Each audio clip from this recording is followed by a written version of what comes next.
नमस्कार, स्वागत है आप सभी का उत्तर प्रदेश के हमारे खास बुलेटिन में। मैं हूं आपके साथ दीपिका ओझा। चलिए शुरुआत करते हैं खबरों की। खबर फर्रुखाबाद से है, जहां जिले में अब औद्योगिक माहौल बनाने वाले लखनऊ में हो रहे ग्लोबल इन्वेस्टर समिट कार्यक्रम का निवेश कुंभ में किया जाएगा। बता दें कि ग्लोबल इन्वेस्टर समिट में उद्यमियों ने होटल, फूड प्रोडक्ट, जरी, जरदोजी समेत कई उद्योगों में रुचि दिखाई है, जिससे जिले में एक बड़े स्तर पर रोजगार की संभावनाएं बढ़ेंगी। फर्रुखाबाद जिले से भी 3062 करोड़ के निवेश का प्रस्ताव रखा गया है। इससे विभिन्न प्रकार के उद्यमों के स्थापित होने की बेहतरीन संभावनाएं भी बनेगी।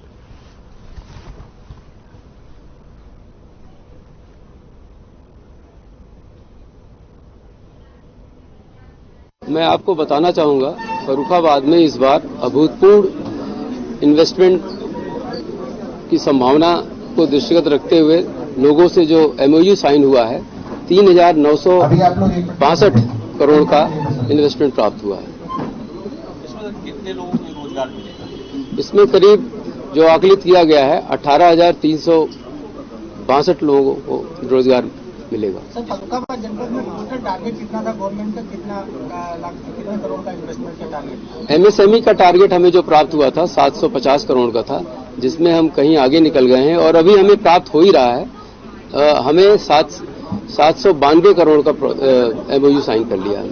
आज का प्रोग्राम इन्वेस्टर समिट हुआ है और प्रदेश स्तर पर कार्यक्रम हुआ, जिसमें माननीय प्रधानमंत्री और मुख्यमंत्री जी तथा विभिन्न बड़ी बड़ी कंपनीज के सीईओस वगैरह, उनके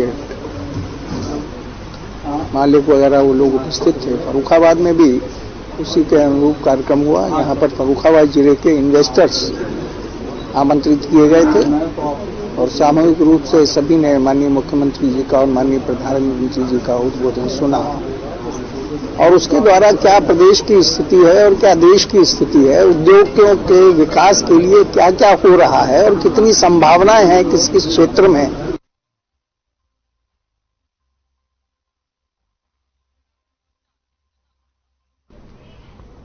इसी बीच बरेली से बड़ी खबर सामने आ रही है। आपको बता दें, डीजे पर 2 बच्चों में झगड़ा हो गया, जिसके बाद डीजे पर डांस करने को लेकर दोनों में झगड़ा हुआ। छात्र की उम्र 13 साल बताई जा रही है। बारात में आए बच्चे ने दूसरे लड़के को बोतल मार दी, जिसके बाद आपको बता दें कि उपचार के दौरान बच्चे की मौत हो गई है। थाना नवाबगंज के रत्नानंदपुर गांव की ये पूरी घटना है, जहां पर डीजे पर 2 बच्चों में विवाद हुआ और विवाद इतना बढ़ गया कि एक बच्चे ने दूसरे बच्चे के सर पर बोतल मार दी और इलाज के दौरान बच्चे की मौत हो गई है।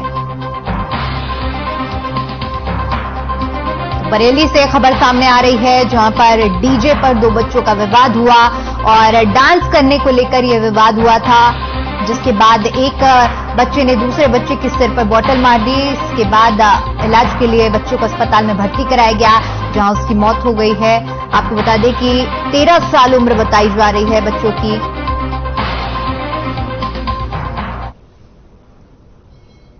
तस्वीरें हम आपको दिखा रहे हैं परिजनों की, जहां पर शादी समारोह में जिस तरह से ये विवाद हुआ और विवाद दोनों बच्चों के बीच में इतना बढ़ गया कि दूसरे बच्चे को बोतल मार दी और उसके बाद घायलावस्था में अस्पताल में भर्ती कराया गया, जहां बच्चे की मौत हो गई। परिजनों में शोक की लहर दौड़ उठी है, क्योंकि शादी के माहौल में इस तरह की घटना बहुत ज्यादा दुखद है।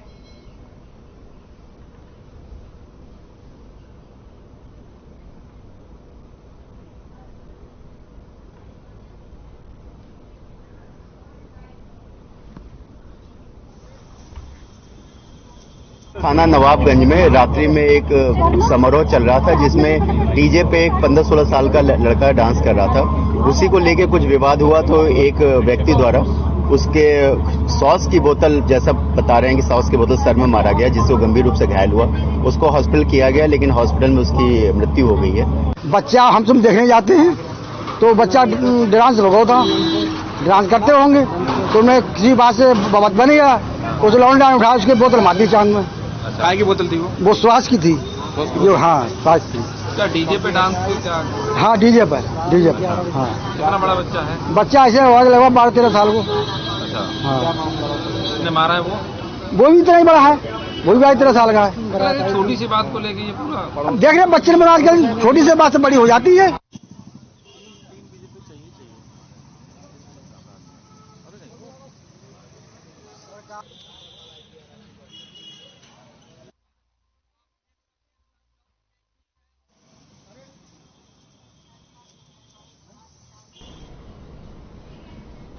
उधर फतेहपुर में 3-7 मील तिराहे के पास तेज रफ्तार ट्रक ने स्कूल जा रहे छात्र को अपनी चपेट में ले लिया।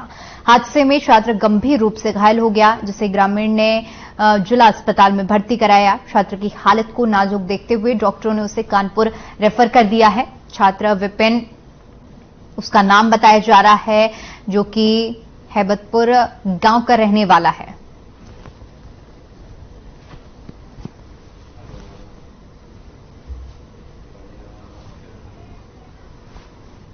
तो तेज रफ्तार का कहर देखने को मिला, जहां पर छात्र को एक ट्रक ने टक्कर मार दी। टक्कर इतनी जोरदार थी कि जो छात्र था वो बुरी तरह से घायल हो गया, जिसको इलाज के लिए अस्पताल में भर्ती कराया है, जहां पर उसका उपचार जारी है। फतेहपुर का ये पूरा मामला है, जहां पर एक तेज रफ्तार ट्रक ने छात्र को टक्कर मारी और छात्र की हालत नाजुक बनी हुई है।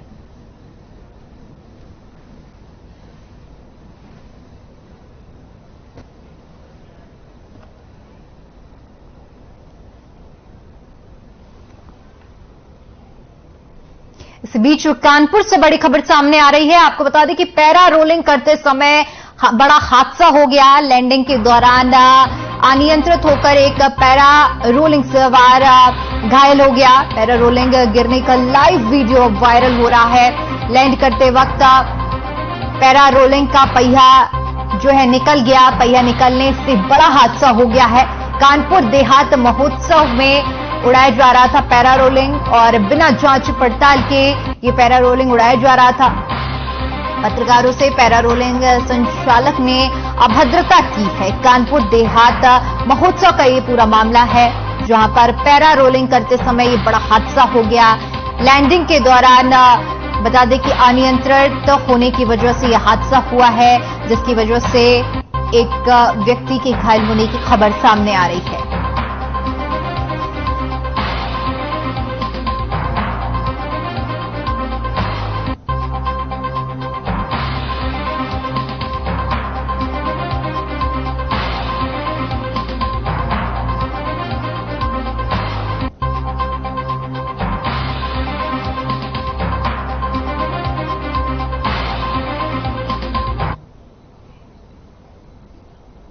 तो तस्वीरें आप देख सकते हैं कि किस तरह से इसी जगह पर हादसा हुआ है, जहां पर एक टायर निकलने की वजह से यह हादसा हुआ है।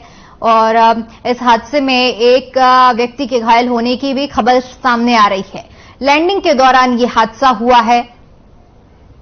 बिना जांच पड़ताल के ये पैरा रोलिंग चलाया जा रहा था, जिस वजह से ये हादसा हुआ है। तस्वीरें भी हम आपको आपके टेलीविजन स्क्रीन पर दिखा रहे हैं, जहां पर आप देख सकते हैं कि किस तरह से पैरा रोलिंग का लैंडिंग हो रही थी और इसी दौरान संतुलन बिगड़ने और पहिया निकलने की वजह से ये हादसा हुआ है।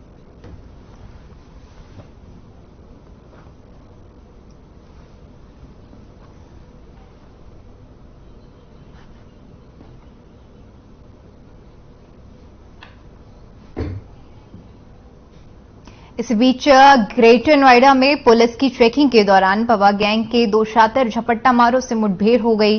पुलिस मुठभेड़ में दोनों बदमाशों के पैर में गोली लग गई और जिसकी वजह से बदमाश घायल हो गए, जिन्हें इलाज के लिए जिला अस्पताल में भर्ती कराया गया। बता दें कि बिसरा का थाना क्षेत्र में फोन छीनने की घटना को आरोपी अंजाम दे रहा था। घायल बदमाश ऋतिक गुप्ता और प्रेम कुमार से पुलिस पूछताछ में जुट गई है।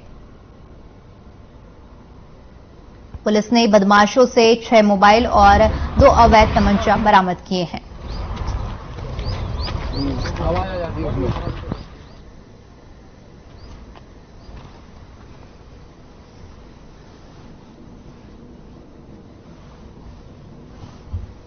एक व्यक्ति से मोबाइल स्नैच किया गया बाइक सवार 2 बदमाशों के द्वारा। ये इन्फॉर्मेशन हुई, लगातार चेकिंग चल रही थी। इसी चेकिंग के क्रम में जब पुलिस पार्टी के द्वारा आगे इनको रोका गया। तो रोकने के पश्चात इन्होंने पुलिस पार्टी को फायरिंग की। जवाबी कार्रवाई में दोनों बदमाश, जिसमें एक का नाम ऋतिक उर्फ पहुआ है और एक का नाम मित्र, दोनों के पैर में गोली लगी है, उसे अस्पताल भेजा गया है। उनके पास से बाइक, तमंचा, कारतूस बरामद हुआ है। 6 मोबाइल बरामद हुए हैं, जिसमें एक अभी जो रिसेंट छिना है वो है।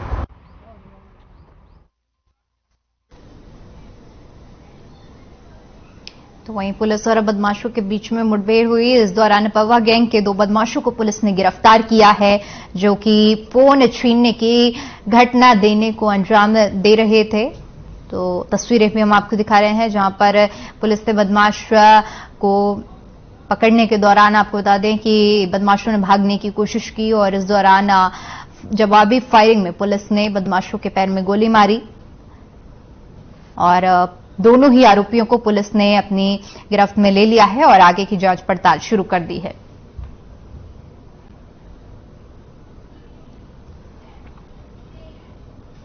उधर फतेहपुर के ग्राम सभा मखवा गांव में 2 लड़कियों की यमुना नदी में नहाते समय डूबने से मौत हो गई। बताया जा रहा है कि दोनों मखवा गांव की ही रहने वाली थी। दोनों को डूबता देख मौजूद लोगों ने तुरंत गोताखोरों को सूचना दी, लेकिन जब तक दोनों बहनों को बाहर निकाला तब तक दोनों की मौत हो चुकी थी।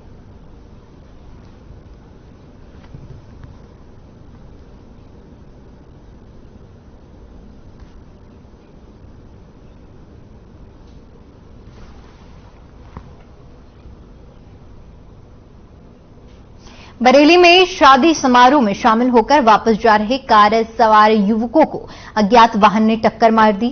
हादसे में टक्कर कार सवार 3 लोगों की मौके पर ही मौत हो गई, जबकि 3 अन्य लोग गंभीर रूप से घायल बताए जा रहे हैं।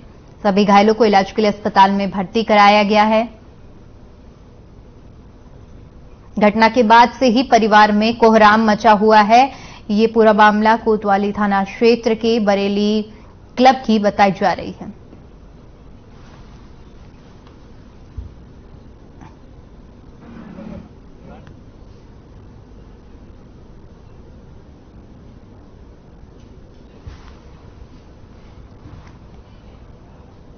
उधर टांडा में एनटीपीसी चौकी के पास खेत में 2 दिन की लावारिस नवजात बच्ची मिली। सूचना मिलने पर एनटीपीसी चौकी इंचार्ज कांस्टेबल समेत मौके पर पहुंचे और बच्ची को अपने कब्जे में लेकर मेडिकल कॉलेज इमरजेंसी में भर्ती कराया।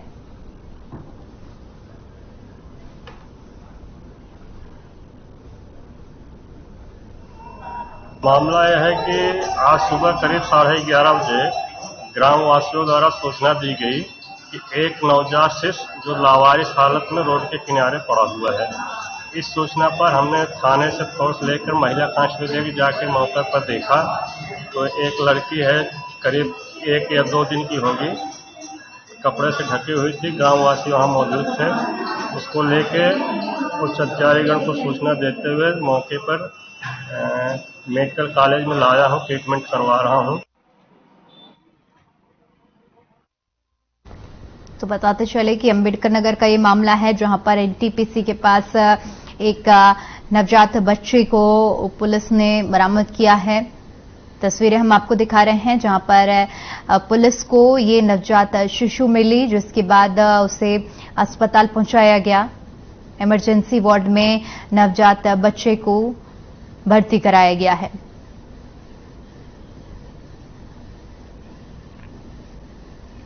तो नवजात बच्ची पुलिस को मिली। इस दौरान इमरजेंसी वार्ड में बच्चे को भर्ती कराया गया, जहां पर बच्ची का पूरा परीक्षण किया जा रहा है।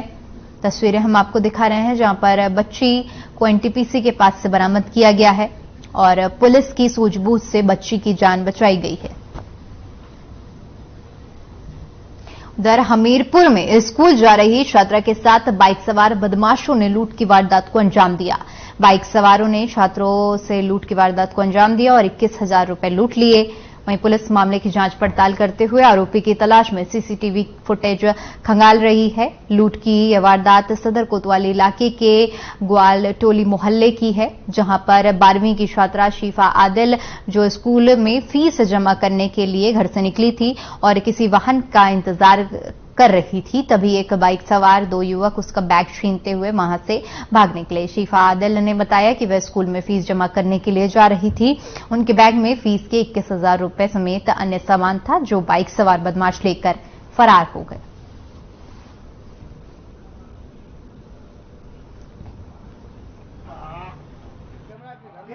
वो स्कूल जाने के लिए वहां निकली घर से और खड़ी हुई थी यहाँ, तो वो 2 लड़के आए मोटरसाइकिल से, तो बैग छीन के भाग गए। अच्छा, उसमें कितना रुपया था और कहाँ जा रही? रुपया 21,000 था। कहाँ जा रही थी आपकी बेटी? जयपुरिया स्कूल फीस जमा कर रहे थे 21,000 रुपया, उनका प्रोग्राम भी था आज। अभी यहाँ पे एक लड़की है, उनके पास से 21,000 रुपये की छीनने की घटना हुई है। ऐसा अभी एक मोटरसाइकिल सवार 2 लोग थे शायद, और उन्होंने 21,000 रुपये छीन के ले गए हैं यहाँ से। किस मुद्दे घटना करिए? यही कस्बे की घटना है हमीरपुर। मेरा शिफा आदिल है और मैं बैग पकड़ के खड़ी हुई थी, तो 2 लोग आए, मेरा बैग छीन के भाग गए। कितना रुपए लेके क्या था आपके बैग? उसमें 21,000 रुपये स्कूल की फीस पड़ी हुई थी और अब मेरे मेकअप और वैसे ऐसी चीजें पड़ी हुई थी। पर इयरिंग अभी बैग में देखा तो वो नहीं है, उस पर वो नहीं चोरी हुआ है। कौन सी क्लास की स्टूडेंट है और कहाँ पढ़ती हैं आप? 12th क्लास की, स्टेट आनंदम जयपुर स्कूल में।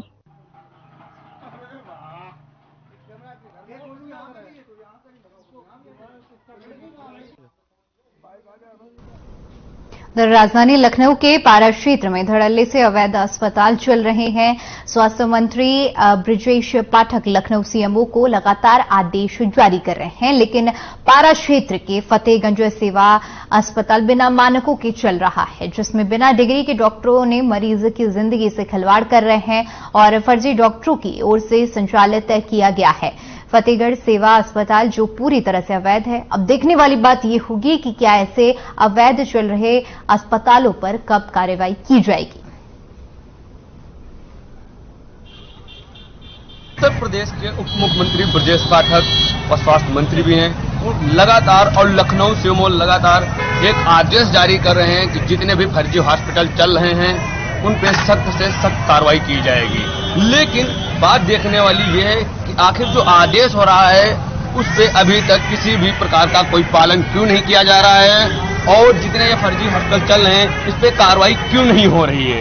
क्या इसमें सीएमओ साहब की मिलीभगत से ऐसे चल रहे हैं हॉस्पिटल? आप देख पा रहे हैं मेरे पीछे ये फतेहगंज के नाम से एक हॉस्पिटल चल रहा है, जिसमें ना ही कोई रजिस्ट्रेशन है और ना ही किसी भी प्रकार की कोई यहाँ डॉक्टर बैठे हैं, सिर्फ ऐसे ही एक राम भरोसे चल रहा है। और उसमें जो भी यहाँ पे कोई इलाज कराने आता है उनको साथ सिर्फ एक खिलवाड़ की जा रही है, और पूरी तरह से कहीं ना कहीं ये भी एक देखने वाली बात है कि सिर्फ धन उगाही की यहाँ पे ये काम किया जा रहा है। बीते दिनों कुछ पहले सीएमओ साहब ने एक आदेश जारी किया था कि जितने भी हॉस्पिटल हैं उस पे डॉक्टर की पूरी डिटेल फोटो सहित रजिस्ट्रेशन कराना और लगाकर उस पर बोर्ड लगाना अनिवार्य होगा। लेकिन मेरे पीछे आप देख पा रहे हैं ऐसा कुछ यहाँ पे नहीं है, ना ही कोई रजिस्ट्रेशन नंबर लिखा हुआ है और ना ही किसी भी प्रकार का कोई डॉक्टर की कोई डिटेल लिखी है। अब देखने वाली बात यही होगी कि ऐसे हॉस्पिटलों पे कब और कौन कार्रवाई करेगा। प्रथम दीक्षित, RN TV, लखनऊ।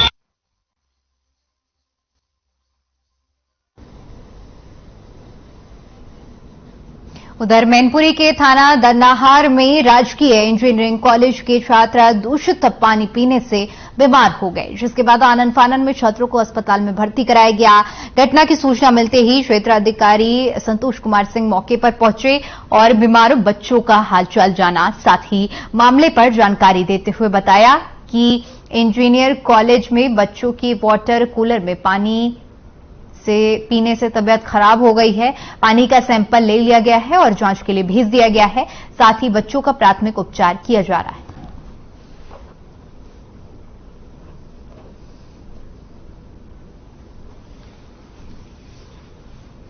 अभी पानी का प्रॉब्लम लग रहा है, कुछ है पानी के चलते हुए, पानी में शायद कुछ मिला ऐसा बता रहे थे। कितने बच्चे कुल हुए हैं? 3 से 4 बच्चे हैं और बाकी को लग रहा है, सिम्टम लग रहा है कि गड़बड़ी है। मतलब पानी में कोई गड़बड़ थी या किसी ने कुछ पदार्थ मिलाया है? पता नहीं है, लेकिन पानी में कुछ प्रॉब्लम है। लाए गए इंजीनियरिंग कॉलेज से, क्या कुछ हुआ इन बच्चों को? इनको कुछ इन्फेक्टेड या दूषित पानी पीने से जो साइन सिम्टम्स होते हैं, इरिटेशन या घबराहट, इस तरह के साइन सिम्टम्स हल्के फुल्के हुए हैं। कोई गंभीर साइन सिम्टम्स नहीं है और सभी बच्चे खतरे से बाहर हैं।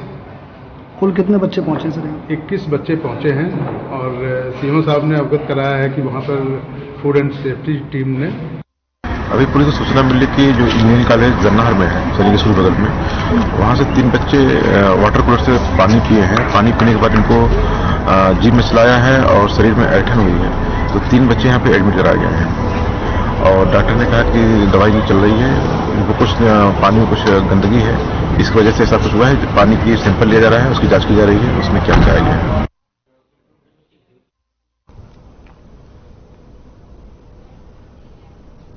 वहीं खबर रामपुर से है, जहां 11 फरवरी को लोक अदालत का आयोजन किया जा रहा है, जिसके चलते ट्रैफिक पुलिस ने पैम्पलेट बांटे और लोगों को जागरूक किया। ट्रैफिक पुलिस ने बताया कि जनपदवासियों को सूचित किया जाता है कि अपने लंबित मुकदमों, चालानों, वादों के जल्द निस्तारण के लिए 11 फरवरी 2023 को लोक अदालत का आयोजन किया जा रहा है। साथ ही निवेदन किया गया है कि जनपद न्यायालय रामपुर में उपस्थित होकर लंबित मुकदमों, चालानों और वादों का निस्तारण कराना सुनिश्चित करें। तो आपको बता दें कि लोक अदालत का आयोजन किया जा रहा है और इसी को लेकर ट्रैफिक पुलिस की तरफ से लोगों को जागरूक करने के लिए पैम्पलेट बांटे गए। लोगों से अपील की गई कि आप के जो भी मुकदमे, चालान, इस तरह की जो भी चीजें लंबित हैं, उनका लोक अदालत में आकर निस्तारण करें। लोगों को पैम्पलेट के माध्यम से जागरूक किया जा रहा है। जगह जगह पर ट्रैफिक पुलिस की ओर से पैम्पलेट बांटे जा रहे हैं ताकि लोग लोक अदालत में पहुंचकर और अपने जो भी लंबित पड़े हुए मुकदमे और इस तरह के जो भी केस हैं उनका निस्तारण करवा सकें।